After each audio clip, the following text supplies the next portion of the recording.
UPSC laboratory में आप सबका फिर से स्वागत है। इस आशा के साथ कि आप सब अपनी लाइफ में आगे बढ़ रहे हैं और कुछ अच्छा कर रहे हैं, हम पेश कर रहे हैं हमारे ऑडियो बुक की दूसरी कड़ी। जीत के लिए खुद से वादा करें। जीतने के लिए आवश्यक है कि आप स्वयं को इसके लिए तैयार करें। अपनी गलत आदतों को छोड़ दें, कुछ अच्छी आदतों को अपनाने हेतु तैयारी करें। जीतने के लिए स्वयं को सुधारने की, स्वयं की आदतों में कुछ छोटे छोटे सकारात्मक बदलाव की आवश्यकता होती है। देखिए, जब आपने जीतने का संकल्प ले ही लिया है, जीतने की जिद कर ही ली है, जीतने की मन में ठान ही ली है, तो उस जिद को पूरा करने हेतु स्वयं को तैयार तो करना ही होगा। दैनिक जीवन में की जा रही बहुत सी गलतियों को सुधारना होगा। स्वयं को विजेता की तरह तैयार करना होगा। स्वयं के आचरण में जीतने की आवश्यकता के संदर्भ में कुछ परिवर्तन करने होंगे। स्वयं से वादा करना होगा। आपके द्वारा की जा रही वादा खिलाफी हेतु ना कोई अन्य निरीक्षक है, ना कोई आपको उसके लिए रोकेगा न टोकेगा। आप स्वयं ही वादा करता है और स्वयं ही पर्यवेक्षक है। अतः खुद से किया गया वादा एक ऐसा संकल्प है जिसे आप जीतने के लिए कर रहे हैं। स्वयं से किया गया वादा आपकी जीतने हेतु की गई जिद की पूर्ति के लिए आवश्यक है। अतः स्वयं से पूरी ईमानदारी से वादा करें और उसे हर हाल में निभाएं भी। मान लीजिए आपने स्वयं से वादा किया कि आप प्रतिदिन अपने पूर्व निर्धारित समय से 1 घंटा पूर्व उठ जाएंगे एवं सुबह 8 बजे से अपने कार्य में, चाहे पढ़ाई आपका कार्य हो, लग जाएंगे। ऐसे में आपको इस छोटे से वादे को पूर्ण सम्मान के साथ पूर्ण करना होगा। यदि आप स्वयं से किए गए इस वादे को पूरी ईमानदारी से निभाते हैं, तो आपको स्वयं में एक आत्मविश्वास परिलक्षित होगा। यह छोटी सी सफलता आपको बहुत ऊंचे शिखर पर ले जाने की शुरुआत होगी। वस्तुतः होता क्या है, हम कोई वादा तो कर लेते हैं, लेकिन उसकी पूर्ति के समय में स्वयं से ही बहाने बनाने लगते हैं। जैसे आज मौसम ठीक नहीं है, कल अवश्य उठ जाऊंगा, आज कुछ काम तो कर नहीं सकूंगा, आज रात कुछ अधिक नींद आ गई, कल से जरूर उठ जाऊंगा। इसी तरह के बहुत से बहाने बनाकर हमने स्वयं से बेईमानी की है। एक बात ध्यान रखें, जीत निरपेक्ष नहीं है। आज के इस प्रतिस्पर्धा के युग में जीत सापेक्ष है। आपके द्वारा जो समय नष्ट किया जा रहा है, उस समय का समुचित उपयोग अन्य व्यक्ति सकारात्मक रूप से कर रहा है, तो वह आपसे श्रेष्ठतर होगा ना। जीतने के लिए स्वयं से वादा करें। किए गए वादे को आप यदि 15 से 20 दिन में निर्विघ्न पूर्ण कर लेते हैं, तो आपने जीत का अहम पड़ाव प्राप्त कर लिया। यह छोटी सी सफलता आप में भरपूर आत्मविश्वास पैदा करती है और यह आत्मविश्वास आपको जीवन में संघर्ष करने, जीतने की ओर बहुत तेजी से आगे बढ़ने को प्रेरित करता है। अतः खुद से किए गए वादे को पूर्ण निष्ठा एवं ईमानदारी से निभाएं। जीतने का जज्बा, अनुशासन एवं व्यवहार कुशलता के साथ ईश्वर में आस्था आपको सफल होने में निश्चित ही मदद करते हैं। मजबूत इच्छा शक्ति से ही संभव है जीत। बिना इच्छा शक्ति के कुछ भी संभव नहीं है। दृढ़ इच्छा शक्ति के बल पर व्यक्ति असंभव को भी संभव कर सकता है। इतिहास में ऐसे बहुत से उदाहरण मिल जाएंगे जब व्यक्तियों ने प्रायः असंभव कार्य को मजबूत इच्छा शक्ति के बल पर संभव किया। व्यक्ति इस संसार में बहुत कुछ पाने की इच्छा तो करता है, लेकिन दृढ़ इच्छा शक्ति के अभाव में वह यथोचित प्रयास नहीं कर पाता। अतः उसे पराजय का मुख देखना पड़ता है। बहुत से व्यक्ति अपनी असफलता, पराजय के लिए भाग्य को कोसते हैं। कुछ लोग थोड़ी सी सफलता में ही संतुष्ट हो जाते हैं एवं आगे प्रयास नहीं करते हैं। उच्च स्तरीय सफलता, पूर्ण जीत के लिए मजबूत इच्छा शक्ति की आवश्यकता होती है। अदम्य इच्छा शक्ति की सच्ची कहानी। वर्ष 1883 में अमेरिका में जॉन रैम्बलिंग नाम के इंजीनियर को न्यूयॉर्क एवं लॉन्ग आइलैंड को जोड़ने वाला भव्य पुल बनाने का विचार आया। इस बारे में जब उसने अन्य इंजीनियर से बात की, तो उन्होंने रैम्बलिंग का मजाक बनाया एवं उसे ऐसा बेवकूफी भरा कार्य नहीं करने ही तो समझाने का प्रयास किया। सभी का कहना था कि यह पुल बनाना असंभव है। जॉन रैम्बलिंग इस बात से सहमत नहीं थे। उनका हृदय कहता था कि वे यह पुल निश्चित रूप से बना सकते हैं। उन्होंने किसी तरह अपने अड़ियल पुत्र वॉशिंगटन को पुल निर्माण के लिए तैयार कर लिया। दोनों पिता पुत्र ने रात दिन एक करके इस पुल के सैकड़ों नक्शे तैयार किए एवं इस कार्य में आने वाले हर व्यवधान को समाधान ढूंढते हुए आगे बढ़े।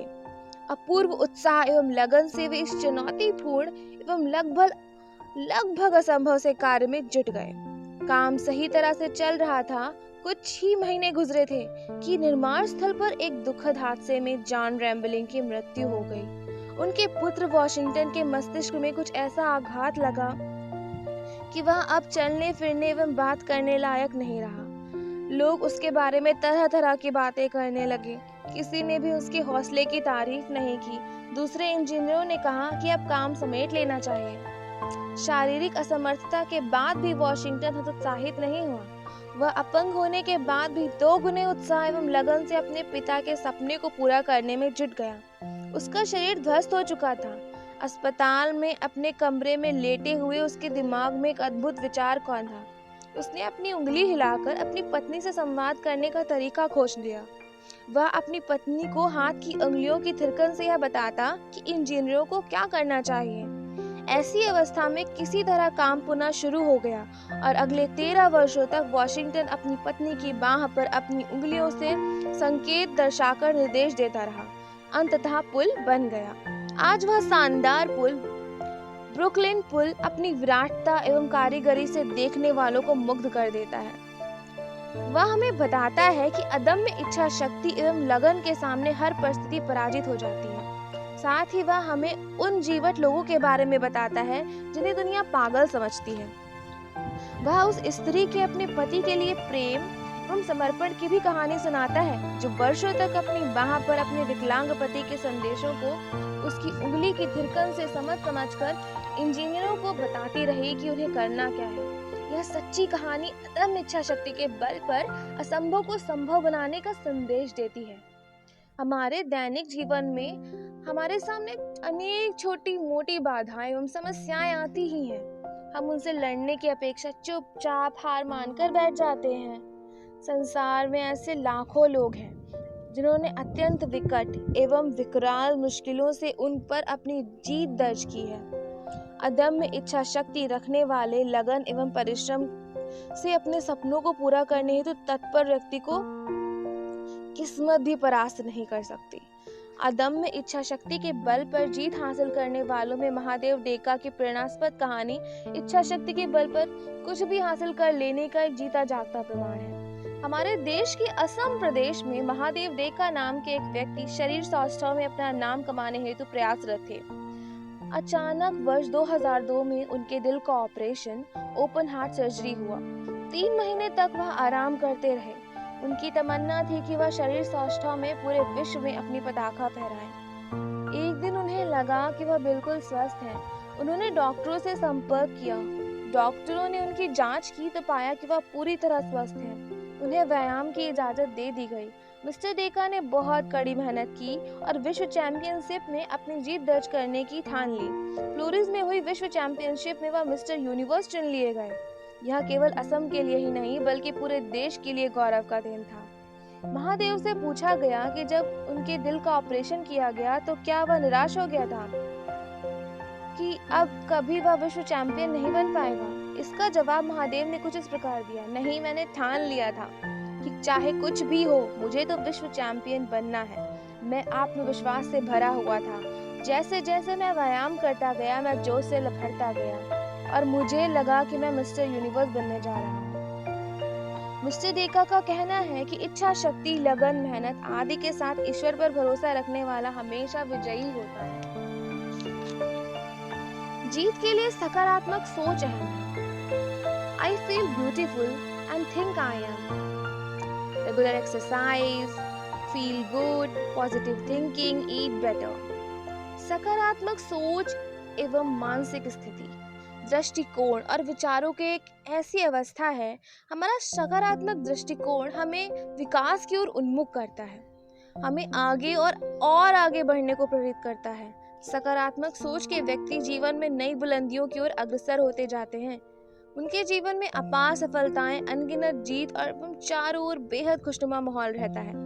सकारात्मक सोच के व्यक्ति विपरीत परिस्थितियों में भी संतुष्टि का कारण ढूंढ लेते हैं। सकारात्मक सोच हमेशा अच्छे परिणाम की आशा करती है। सकारात्मक सोच के कारण आपका व्यवहार उदार होता है। जीतने के लिए जिस तरह कठिन मेहनत, योग्यता, क्षमता एवं बेहतर कार्य प्रणाली की आवश्यकता होती है, उसी तरह जीत के प्रति आश्वस्त होने के लिए आपको सकारात्मक सोच एवं सकारात्मक चिंतन की आवश्यकता है।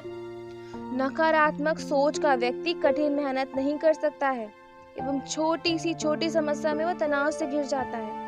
थोड़ी सी मुसीबत में भी उसे स्वयं की बर्बादी नजर आने लगती है। नकारात्मक सोच के व्यक्ति को चारों ओर निराशा और असफलता ही नजर आती है। किसी व्यक्ति की सोच उसके व्यक्तिगत एवं सार्वजनिक जीवन को सुचारू बनाने में बहुत अहम भूमिका अदा करती है। अधिकांश व्यक्ति नकारात्मक सोच से घिरे रहते हैं और अधिकांश व्यक्तियों को स्वयं पर विश्वास नहीं होता। वे परिस्थितियों के गुलाम होते हैं। वे स्वयं अपने जीवन में असफल रहते हैं और दूसरों को भी आगे बढ़ने से रोकने में बढ़ चढ़कर हिस्सा लेते हैं। इसलिए नकारात्मक सोच के लोगों से दूर रहें। आपने एक कहानी सुनी होगी। एक बार एक गांव में स्कूल के कक्षा 8 के बच्चों में पहाड़ की चोटी पर चढ़कर वापस आने की शर्त लग गई।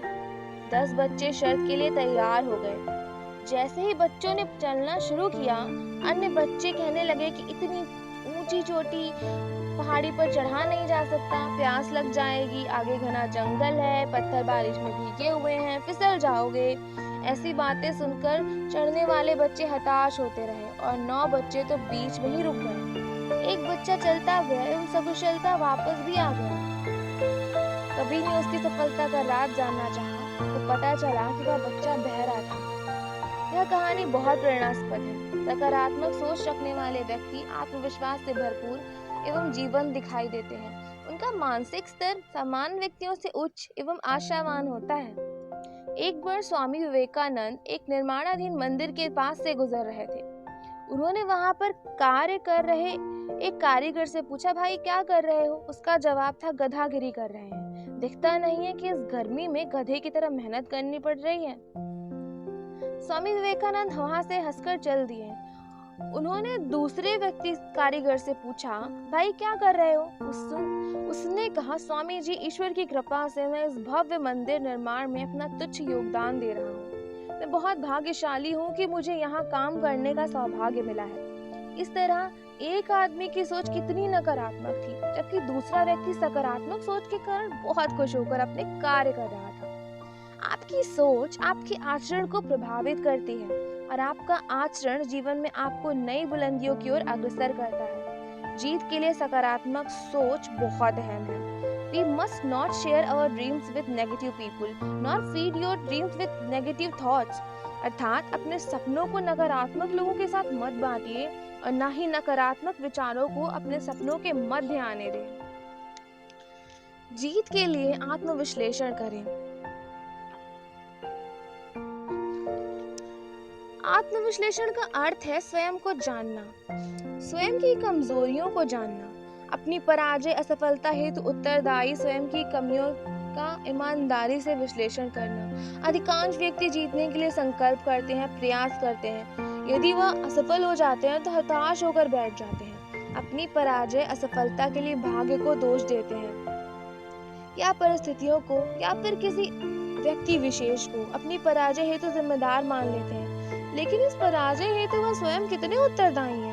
स्वयं उन्होंने क्या गलतियां की? स्वयं उनके द्वारा जीत के लिए की गई तैयारियों में क्या कमी रह गई थी? इसका आकलन, इसका विश्लेषण वो करते ही नहीं है। आप अपनी जीत के लिए बिना योजना बनाए किए गए प्रयास से सफलता संदिग्ध रहती है। पूर्ण लगन और निष्ठा के बिना किए गए प्रयास से जीत करना नामुमकिन है। हम ख्वाब तो देखते हैं, ख्वाब देखना, सपने देखना कोई गलत बात नहीं है, लेकिन इन ख्वाबों को हकीकत में बदलने के लिए जिस जुझारूपन की आवश्यकता है, जिस जिजीविषा की जरूरत है, जिस कठोर मेहनत, जिस सघन एवं निरंतर प्रयास की जरूरत है, वहां हम पीछे रह जाते हैं। इसके अतिरिक्त हम अपनी पराजय का ठीकरा दूसरों के सर पर फोड़ते हैं। अपनी असफलता के लिए किसी अन्य को जिम्मेदार ठहराना उचित समझते हैं। ऐसा करने से हमें कोई लाभ नहीं होता। हम स्वयं के प्रति ईमानदार नहीं रहते हैं। हम स्वयं अपनी पराजय को पक्का कर लेते हैं। जीत की राह में पराजय की सीढ़ियां आती हैं, लेकिन पराजय के कारणों का आप पूरी ईमानदारी से विश्लेषण करें एवं बिना ठिठके इन कारणों का निस्तारण करते हुए आगे बढ़ें, तो पराजय की ये सीढ़ियां आपको जीत के दरवाजे तक ले जाएंगी और आप जीत का आलिंगन कर सकेंगे। इसलिए जीत के लिए आत्मविश्लेषण का अत्यधिक महत्व है। अपनी गलतियों का विश्लेषण करें जिससे उनकी पुनरावृत्ति ना हो। जीत की राह में गलतियां होना एक सामान्य सी बात है। भूल उसी से होती ही है जो कुछ करना चाहता है, लेकिन सफलता के लिए आवश्यक भी है कि आप अपनी गलतियों तथा भूलों का विश्लेषण करें। विश्लेषण का उद्देश्य यह रहे कि गलतियों की पुनरावृत्ति ना हो। इसके लिए आप निम्न तरीके अपना सकते हैं। पहला, सर्वप्रथम स्वयं द्वारा की गई भूलों गलतियों को सही तरीके से परिभाषित करें। यह समझें कि आपके द्वारा की गई भूल की प्रकृति क्या है, भूल का कारण क्या है। हमारी याददाश्त बहुत कमजोर होती है, अतः कुछ ऐसा तरीका ढूंढें कि स्वयं द्वारा की गई गलतियां, भूलों को आप भुला ना दें। आप एक डायरी में ऐसी गलतियों को नोट कर लें एवं उन पर बार बार गंभीरता से चिंतन करें, जिससे वे गलतियां मस्तिष्क में बनी रहें एवं हम उन्हें दोहराएं नहीं। नंबर 2, स्वयं के द्वारा की गई गलतियों, भूलों को आप पूरी ईमानदारी और सकारात्मक दृष्टिकोण से स्वीकार करें। अपनी असफलता हेतु अन्य किसी को जिम्मेदार ठहराने का प्रयास न करके स्वयं की कमियों, स्वयं के द्वारा की गई भूलों एवं कोताही का आकलन ईमानदारी से करें। आपका यह चिंतन आपको की गई गलतियों, भूलों की पुनरावृत्ति करने से रोक सकेगा। नंबर 3, ऐसा सुप्रयास करें, स्वयं को इतना सतर्क रखें कि भूल होने ही ना पाए। आप समस्या के समाधान की अपेक्षा समस्या को पैदा ही ना होने दें। आपका ऐसा प्रयास होना चाहिए कि भूल हो ही नहीं। इसका अर्थ यह नहीं है कि भूल होना कोई असमान बात है या भूल होने का अर्थ असफल होना है। वस्तुतः सफलता की राह में भूल या गलतियां एक सामान्य सी बात है। इसके प्रति आप जितने अधिक जागरूक होंगे, उतनी ही इसमें कमी आ सकेगी। अंतिम लेकिन सबसे महत्वपूर्ण बिंदु है, गलती या भूल होने पर उसे सुधारने में देरी न करें। ऐसी किसी स्थिति में शुरू से पुनः प्रारंभ करने की अपेक्षा गलती को तुरंत सुधारकर आगे बढ़ना अधिक उचित होता है।